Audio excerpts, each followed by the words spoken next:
The year was 1889, and the granite bones of the mountains held a cold that seeped into a man's soul. For Arthur Blackwood, the cold was an old acquaintance. It lived not just in the biting wind that scoured his isolated claim, but inside him, a permanent winter that had set in 5 years prior. His life was a stark and brutal rhythm, the clang of the pickaxe against stubborn rock, the grit of dust in his throat, the taste of beans and stale coffee, and the vast, crushing silence of the high country. His cabin was less a home than a burrow, a place to weather the nights and the ghosts that came with them. It was a shelter built of rough-hewn logs and chinked with mud and sorrow, containing little more than a cot, a cold stove, and a single faded daguerreotype on a small crate next to his bed. Grief, he had learned, had weight.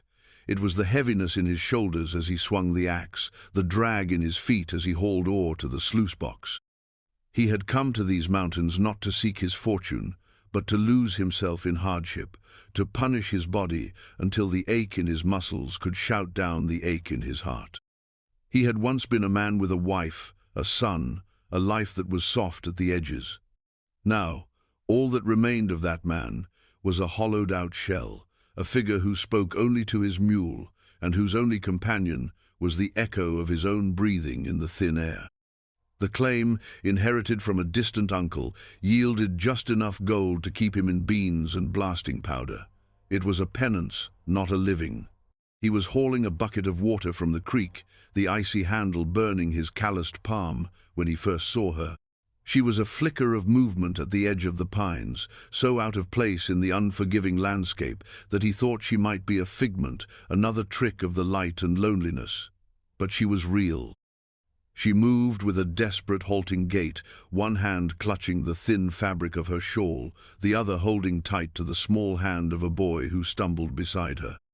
As they drew closer, he could see the exhaustion etched onto her face, the deep, dark smudges beneath her eyes, and the fear that made her seem brittle, as if a sharp word could shatter her. She stopped a dozen feet from him, her chest heaving.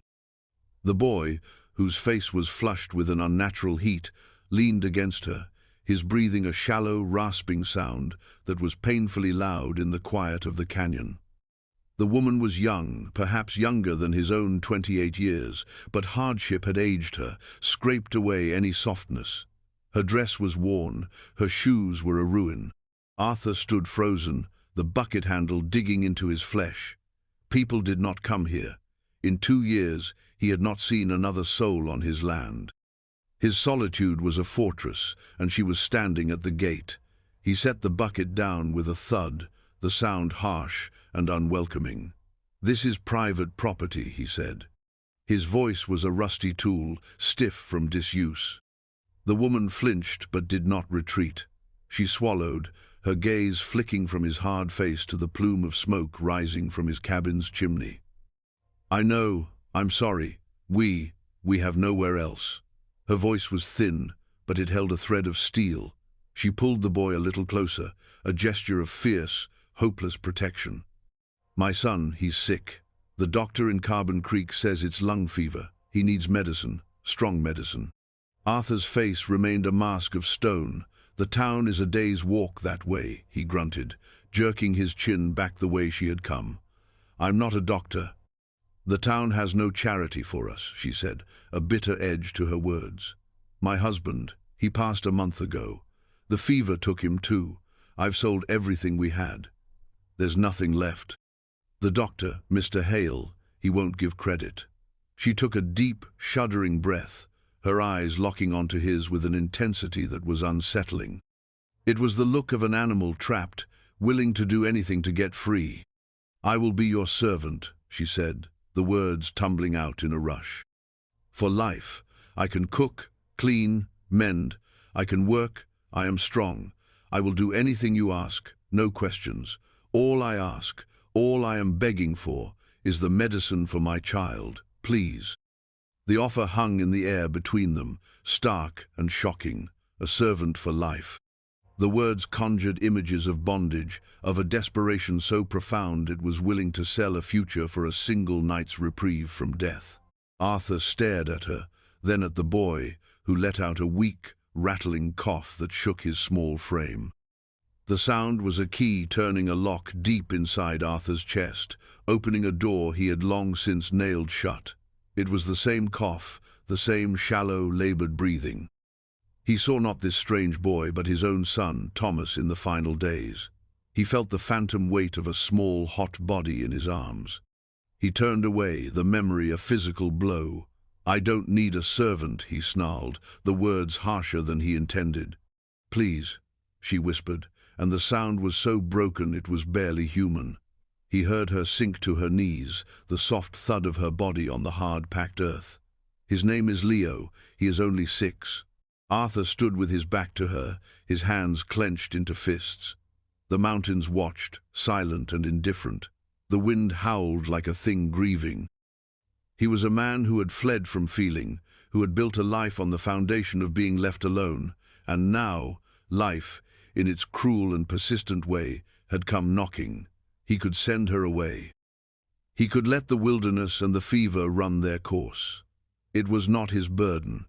But as he stood there, he knew he couldn't. The ghost of one child was enough for any man to carry.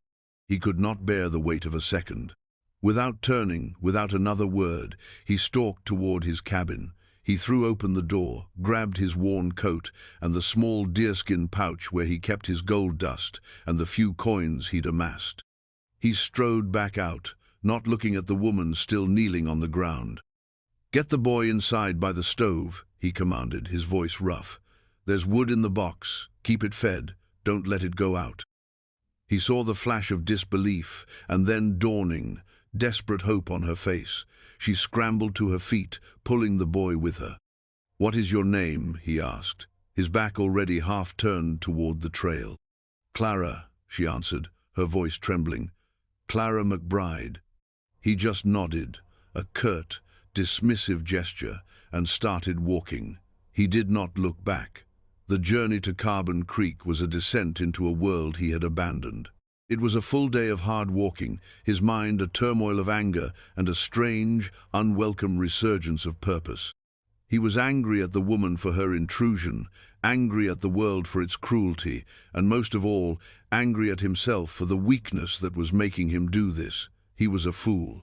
He was spending what little security he had on a stranger's child, on a promise as wild and desperate as the woman who had made it. Carbon Creek was a gash in the landscape, a raw collection of clapboard buildings clinging to the side of a gorge. It smelled of coal smoke, cheap whiskey, and desperation. He went straight to the small office of Dr. Hale, a man whose clean collar and soft hands seemed an affront to the grimy world around him. "Blackwood," the doctor said, surprised. "Didn't expect to see you down from your mountain." "I need medicine, for lung fever. A child," Arthur stated, wasting no words. Dr. Hale raised an eyebrow, a flicker of something curiosity, suspicion in his eyes. "A child? I didn't know you had." "It's not for me," Arthur cut him off. "It's for the McBride boy. His mother is at my cabin." A look of faint distaste crossed the doctor's face. "Ah, yes, the widow. A sad case. But I'm afraid my charity has its limits, Mr. Blackwood. Medicine costs money." "I'm not asking for charity," Arthur said, his voice flat. He untied the deerskin pouch and poured a small, shimmering pile of gold dust onto the man's desk. It was nearly all he had. "Is this enough?" The doctor's eyes widened slightly. He carefully scooped the dust onto his scales, his movements precise.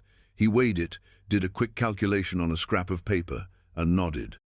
"Yes, this will be sufficient, for the medicine and a small amount of my trouble." He disappeared into a back room, the clinking of glass bottles echoing in the small office. Arthur stood waiting, his jaw tight. He felt the eyes of the town on him as he left the doctor's office with a small, tightly wrapped parcel. He bought flour, bacon, and a small sack of dried apples from Weston's Mercantile, the purchase depleting the last of his coins. He ignored the whispers and the curious stares.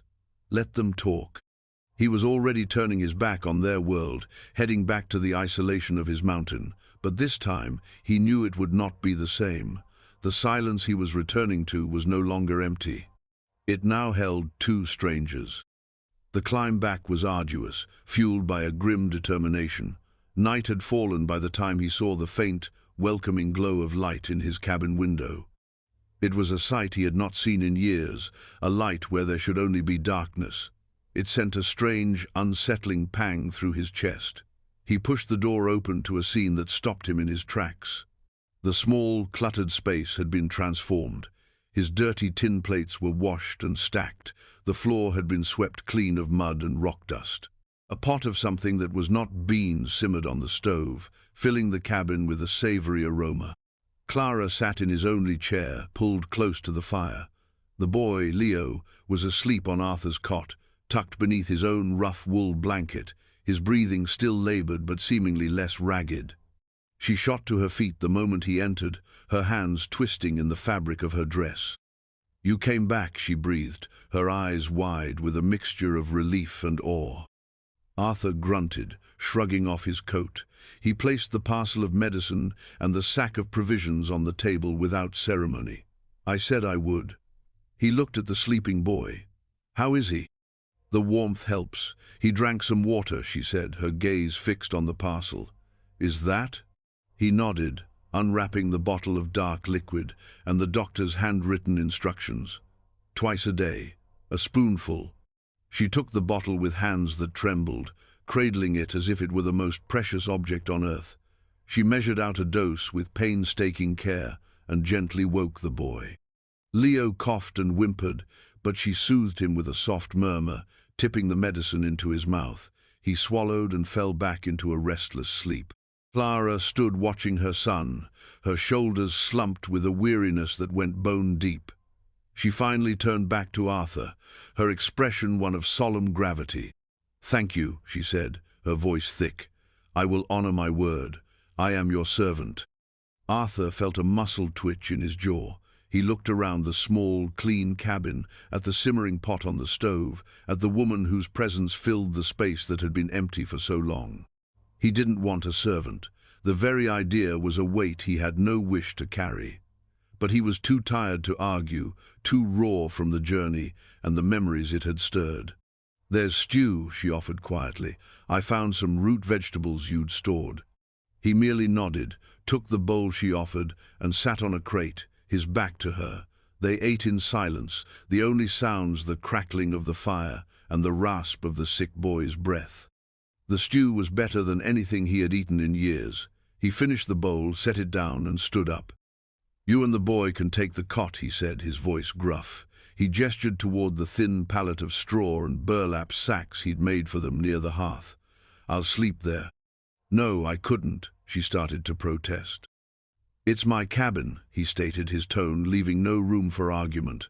He grabbed a spare blanket and settled himself on the floor without another glance in her direction. He lay in the darkness, listening to the unfamiliar sounds of another person's breathing. He felt Clara settle onto the cot, her small weight barely making the ropes creak. The bargain was sealed. The fortress of his solitude had been breached, and he did not know if it was a surrender or a rescue. The days that followed fell into a strange new pattern. Arthur rose before dawn, as he always did, and went to his mine. The familiar labor, a comfort in its mind, numbing repetition. But now, when he returned at dusk, caked in mud and exhausted, the cabin was warm. There was food on the stove. His world, once a monochrome of grey and brown, now had a flicker of color in it, a life that was not his own. Clara was a tireless, silent presence. She moved about the small cabin with a quiet efficiency that was almost ghostly. She scrubbed the floors, mended the tears in his worn shirts with thread she had painstakingly unraveled from the hem of her own petticoat, and stretched their meager provisions with a skill that bordered on miraculous. She never spoke unless spoken to, and her eyes were always downcast. She was upholding her end of the bargain with a fierce, desperate pride, building a wall of servitude around herself that was as formidable as his own wall of silence. His attention, however, was mostly fixed on the boy. Leo remained frail, trapped in the grip of the fever. Clara administered the medicine with religious devotion, her entire being focused on the small, shallow rise and fall of her son's chest. Arthur found himself watching, too, from a distance. He would leave a cup of fresh water by the cot before he left in the morning. He once returned with a handful of late-season berries he'd found in a sheltered patch, leaving them on the table without a word before retreating outside to mend a harness. He told himself it was for the sake of his investment. He had paid for the medicine, he wanted to see it work, but it was a lie, thin and brittle. Each time the boy coughed, a shard of memory pierced him. He saw Thomas, felt the helplessness, the rage at a world that would let a child suffer. He found he could not turn away from it a second time. One evening, he came back to the cabin to find Clara weeping silently, her face buried in her hands as she sat by the cot. Leo's breathing was shallow, his face pale and slick with sweat. The fever had spiked. Fear, cold and sharp, lanced through Arthur. "Has he had the medicine?" he asked, his voice low. She looked up, her face a mask of despair. "Yes, it's not working. He won't wake up. He's so cold." Arthur moved to the cot, his usual distance forgotten. He laid a rough hand on the boy's forehead. It was clammy, but beneath the surface, a dangerous heat still radiated. He remembered Dr. Hale's words to his own wife years ago. "Break the fever. You have to sweat it out of him." He turned and began to stoke the fire, adding logs until it roared, filling the small cabin with an almost unbearable heat. "Get every blanket we have," he ordered. Clara, startled into action by the authority in his voice, scrambled to obey. They piled the blankets onto the small boy, their hands brushing in the frantic work. He then filled a basin with snow from outside and tore a strip from a clean flour sack. He sat on the edge of the cot, a place he had not allowed himself to be, and began bathing the boy's face and neck with the cold cloth. Clara knelt on the floor beside him, watching, her hands clasped so tightly her knuckles were white. For hours, they kept their vigil. Arthur didn't think, he only acted, moving with a grim muscle, deep memory of a task he had failed at once before. He was no longer Arthur Blackwood, the reclusive miner.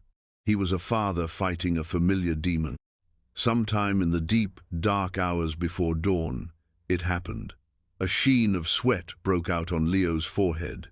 It beaded on his skin, a miracle of moisture. His breathing deepened, losing some of its ragged edge. Arthur felt the shift, a subtle easing of the tension in the small body. He looked at Clara. Her eyes, wide and luminous in the firelight, were filled with tears, but this time they were not tears of despair. A single, choked sob escaped her. He stood up, his body stiff and aching. He had done all he could. He retreated to his pallet on the floor, leaving her with her son. He closed his eyes, but sleep did not come. He had crossed a line. He had stepped out of the shadows of his past and into the fragile, uncertain present of this woman and her child. The wall of his solitude had not just been breached, it had crumbled. The fever broke that night, and with its departure, something else began to shift in the quiet cabin. The taut wire of tension that had existed between Arthur and Clara slowly began to slacken. Leo, though still weak, was on the mend. Within a few days he was able to sit up, propped against the pillows, his large, curious eyes following Arthur's every move. Clara's servitude began to soften at the edges. She still worked tirelessly, but the rigid formality was replaced by a quiet watchfulness. She started leaving his dinner on the table instead of handing it to him with downcast eyes. She once dared to ask if the mine was yielding well. He answered with a simple, "Enough." It was the first conversation they had that was not born of immediate necessity. One afternoon, Arthur was outside sharpening the blade of his axe, the rhythmic scrape of stone on steel, a familiar meditation.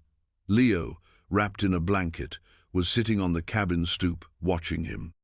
Arthur finished his work and, without conscious thought, picked up a small block of pine from his woodpile. He took out his whittling knife and began to carve. His hands, though calloused and clumsy with heavy tools, remembered the gentle emotions from long ago. He didn't look up, but he was aware of the boy's rapt attention. He carved the block into the rough shape of a horse, smoothing its edges, adding a flowing tail and a simple mane. It wasn't perfect. It was a crude, simple thing. When he was done, he held it for a moment, the smooth wood warm in his palm. It felt like an echo of a ghost. He had carved a dozen such animals for Thomas. He stood, walked over to the stoop, and placed the wooden horse in Leo's small, outstretched hand. He didn't say a word. He just turned and walked away, his heart hammering against his ribs. Later that evening, he saw the horse clutched in Leo's hand as he slept. The silence in the cabin changed. It was no longer a void, but a shared space. It was filled with the soft sounds of Leo's returning strength, the scratch of Arthur's pencil as he tallied his meager earnings, the quiet hum of Clara singing a lullaby. One evening, as a storm raged outside, rattling the windows and moaning through the pines, Clara spoke into the dim light of the fire. "My husband, his name was Samuel," she said, her voice soft. "He was a good man, a dreamer. He thought these mountains held a fortune for us. He wasn't built for the cold or the hardship." She paused, tracing a pattern on the rough wooden table. "The fever came on so fast. One week he was working his claim. The next, he was gone." Arthur didn't look at her, his gaze fixed on the dancing flames. He knew about fast. He knew about gone. After a long moment he spoke, his voice low and heavy. "My wife's name was Eleanor. My son was Thomas." It was not a story, just a statement. But in the small, warm cabin, with the storm raging outside, it was everything. It was an offering, a piece of his locked-away past, laid bare. He felt her gaze on him, but there was no pity in it, only a deep, quiet understanding. "I'm sorry," she whispered. He just nodded, unable to speak past the lump that had formed in his throat. In that moment, she was not his servant, and he was not her benefactor. They were two survivors, two people who understood the shape of the hole that loss leaves behind. As Leo grew stronger, a new energy filled the cabin. His laughter, at first weak and tentative, became a sound Arthur had not realized he had missed so desperately. The boy would follow him as he did his chores, asking endless questions about the mule, the trees, the rocks. Arthur found himself answering, his gruff responses slowly softening. The bargain was rarely mentioned, but it remained an unspoken foundation of their existence. Clara still worked as if to repay an impossible debt, and Arthur still held himself slightly apart, a man unused to the rhythms of a shared life. But the ground beneath them was shifting. He found himself looking for her when he returned from the mine, his day incomplete until he saw her face. She found herself watching for his familiar, broad-shouldered figure to emerge from the trees at dusk, a sense of relief settling over her when he was safely home. They were becoming a family, pieced together from broken parts, held together by a desperate promise and the slow, steady growth of something that felt dangerously like hope. Their fragile peace, however, was as tenuous as a sapling in a rock slide. The world they had hidden from had not forgotten them. Word had trickled down the mountain from Dr. Hale's office, passed along by the merchant Weston, and fermented in the stale air of the Carbon Creek saloon.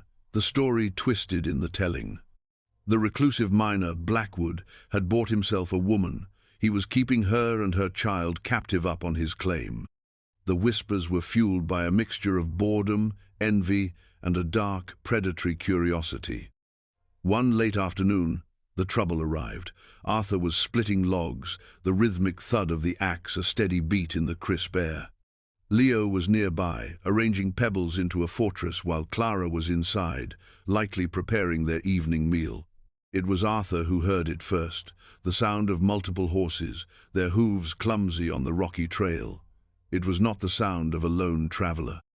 He straightened up, axe in hand, his body instantly tense. Through the trees, 3 riders emerged. He recognized them instantly. The man in the lead was Patrick Donovan, a miner with a reputation for bullying and a mean streak widened by whiskey. The two men with him were his usual shadows, men of similar character. They reined in their horses a short distance from the cabin, their eyes sweeping over the scene with a leering arrogance. "Well, well," Donovan called out, a smirk on his face. "Look what we have here, the hermit of Blackwood Mountain. Heard you'd found yourself some company." His gaze slid past Arthur to the cabin door, where Clara had just appeared, her face pale. Arthur tightened his grip on the axe handle. He moved, placing himself between the men and the cabin. "This is my claim, Donovan. You're not welcome here. State your business and leave." Donovan laughed, a harsh, unpleasant sound. "Business? We just came up for a social call. Heard you were employing a lady. Seemed neighborly to come and make sure she's being treated right." The insinuation was thick and ugly. He swung down from his horse, his men following suit. They began to advance slowly, spreading out. "She's fine," Arthur said, his voice a low growl. He didn't move, a solid, unyielding obstacle. "Turn around and ride out." "Now hold on," Donovan said, feigning concern. "We heard she was desperate. A man like you, all alone up here, it ain't right. Maybe the lady would prefer some different company." A choice. His eyes were fixed on Clara, who had frozen in the doorway, her hand on the frame to steady herself. Leo, sensing the danger, had scrambled to her side, hiding behind her skirts. This was the moment Arthur's past and present collided. For 5 years, he had been a man in retreat, a man who avoided conflict, who wanted nothing more than to be left alone with his ghosts. But looking at Clara's terrified face and the small boy peering out from behind her, he felt something else rise up in him, fierce, protective rage he had thought long dead.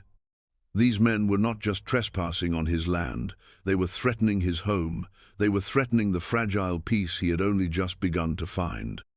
"She made her choice," Arthur said, his voice dangerously quiet. "And her choice is to be left alone by scum like you." Donovan's smirk vanished, replaced by a scowl. Big words for a man who hides on a mountain. He took another step forward. "We just want to talk to the lady, alone." It was then that Clara moved. She stepped out from the doorway, pulling Leo behind her, and walked to stand beside Arthur. It was a simple act, but it was an earthquake. She raised her chin, her fear warring with a defiant strength Arthur had never seen in her before. "I am here of my own free will," she said, her voice clear and steady, ringing with conviction in the mountain air. "This man saved my son's life. He has shown me more kindness than your entire town put together. You will leave this place, now." Her courage stunned the men into a moment of silence. It also ignited a fire in Arthur. To see her stand with him, to hear her defend him, it solidified everything. He was no longer just protecting them, they were protecting each other. Donovan recovered, his face flushing with anger and humiliation. "Kindness, is that what you call it?" he sneered. "Looks more like you bought yourself a slave, Blackwood." He lunged forward, reaching for Clara. Arthur moved faster than he had in years. He didn't swing the axe to harm, he swung it like a shield. He brought the heavy, flat side of the blade around in a powerful arc, smashing it into Donovan's outstretched arm. There was a sickening crunch of bone and a howl of pain. Donovan staggered back, clutching his arm, his face a mask of shock and agony. His two companions, who had been advancing, stopped dead in their tracks, their bravado evaporating at the sight of their leader writhing on the ground. Arthur stood over him, the axe held ready, his eyes burning with a cold fire. He was no gunslinger, but he was a man forged by hardship, his body hardened by years of swinging a pickaxe into solid rock. He was part of the mountain itself, implacable and dangerous when provoked. "I told you to leave," Arthur said, his voice resonating with a power that shook the remaining men. "There are blasting charges set all around this clearing. One wrong step, one more move toward this cabin, and I'll send you all to meet your maker in 1,000 little pieces. Now get him on his horse and get off my land before I change my mind." Whether it was a bluff or not, they didn't wait to find out. The threat, combined with Arthur's raw ferocity and the sight of Donovan's shattered arm, was enough. They scrambled to haul their groaning leader onto his saddle and beat a hasty retreat, their flight clumsy and panicked. They disappeared back into the trees, leaving behind only the echo of their hoofbeats and the lingering stench of their fear. The silence that descended was profound. Arthur stood for a long moment, the adrenaline coursing through him, the axe still heavy in his hand. He could feel his heart pounding, a wild drum against his ribs. He had not felt this alive, this present in his own skin, for 5 long years. Slowly, he lowered the axe. He turned to look at Clara. She was staring at him, her eyes wide, her hand covering her mouth. Leo was still clinging to her dress, his face buried in its folds. The air between them was charged with everything that had just happened and everything that had been left unsaid for weeks. The brutal confrontation had stripped away all pretense. It had laid them bare. He wasn't her master, and she wasn't his servant. They were partners who had just faced down a common enemy, a man and a woman who had stood together to defend their home. The immediate danger was gone, but the aftermath lingered in the twilight, thick and potent. Arthur finally let the axe drop to the ground with a soft thud. He felt a tremor run through his hands, the last of the battle rage leaving him. He looked at the cabin, the warm light spilling from its window, at the woman and child standing before it, and he knew, with a certainty that settled deep in his bones, that he would have died before letting those men touch them. Clara took a hesitant step toward him. "Arthur," she began, her voice barely a whisper. She stopped, seemingly unable to find the words. The name, spoken without the filter of fear or obligation, sounded new. He met her gaze, and in that long, silent look, the last remnants of their bargain dissolved. The debt had been paid, not with labor, but with loyalty. Not with servitude, but with shared courage. The cold, hard pact made in desperation had been reforged in fire into something else entirely, something warm and strong and unnamed. He stooped to pick up the axe, his movements slow and weary. He walked to the woodpile and set it down, his back to her. "Go inside," he said, his voice rough with emotion. "Get the boy warm. I'll be in shortly." She hesitated for only a moment before obeying, gathering Leo into her arms and disappearing into the safety of the cabin. Arthur stood alone in the gathering dark, listening to the wind sigh through the pines. He was no longer a man in hiding. He was a man standing guard. The ghosts of his past were still there, but they were quieter now, their sorrowful whispers drowned out by the fierce, protective beat of his own living heart. Later that night, long after Leo was asleep, the silence in the cabin was different. It was not the companionable quiet of recent weeks, but a space filled with unspoken truths, waiting to be given voice. Arthur sat at the table, cleaning his rifle, a task that required no thought. Clara sat across from him, mending a tear in Leo's small shirt, her stitches neat and even. Finally, she set her sewing aside. "The men from town, they won't be back, will they?" she asked, her voice low. "No," Arthur said, not looking up from his work. "Donovan won't forget this. The fear will keep them away." Another silence stretched between them. It was Clara who broke it again. "My bargain with you," she started, her voice faltering. "I promise to be your servant for life." Arthur stopped his work. He carefully laid the rifle and the cleaning cloth on the table and finally looked at her. Her face was earnest in the lamplight, her eyes searching his. "That bargain ended today, Clara," he said, his voice gentle. "It ended the moment you stood beside me." Relief washed over her face, but it was quickly followed by uncertainty. "Then, what am I to do? Where are we to go? We have nothing." This was the question that had been hanging over them. He had known it was coming. He had thought about it all evening, out in the cold starlight. He had thought about the empty silence returning, the cabin growing cold again, the ghosts creeping back from the corners. The thought was unbearable. "You're free to go," he said, and the words felt like stones in his mouth. When the snow clears, I can take you to another town, somewhere further south. Give you what little money I have to get you started. He was offering her an escape, an honorable release, but every part of him screamed in protest. She stared at him, her expression unreadable. She looked around the small, rough-hewn cabin. It was not a palace. It was a shelter against the harshness of the world, built by a broken man. But in the past weeks, she had made it a home. She had swept out more than just the dust. She had swept out the lingering despair. "And what if I don't want to go?" she asked quietly, her gaze returning to his, direct and unwavering. "What if my son and what if we have found the only place we wish to be?" Arthur's heart, a thing he had thought incapable of anything but hurting, seemed to swell in his chest. Hope, tentative and fragile, unfurled within him. He saw not a servant, but an equal. A woman of immense strength and quiet grace, a partner. "This isn't much of a life," he said, the caution of a long-suffering man still in his voice. "The work is hard, the winters are long, there is no fortune here." A small, true smile touched her lips for the first time. "It is more than I have had in a very long time," she said. "It is warmth, it is safety, it is a home."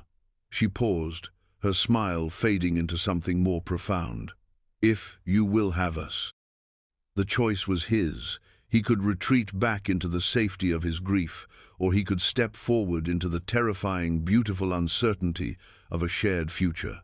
He looked past her, to the cot where Leo slept peacefully, the small wooden horse still clutched in his hand. He looked back at Clara, her face illuminated by the warm lamplight, and saw not the spectre of his lost Eleanor, but a new beginning. "I will have you," he said, and the words were a vow, more binding than any desperate bargain. From that day forward, the cabin on Blackwood Mountain was transformed. The arrangement of master and servant was buried, along with the ghosts of the past. Arthur and Clara became partners, navigating the small shared spaces of their life with a growing ease and tenderness.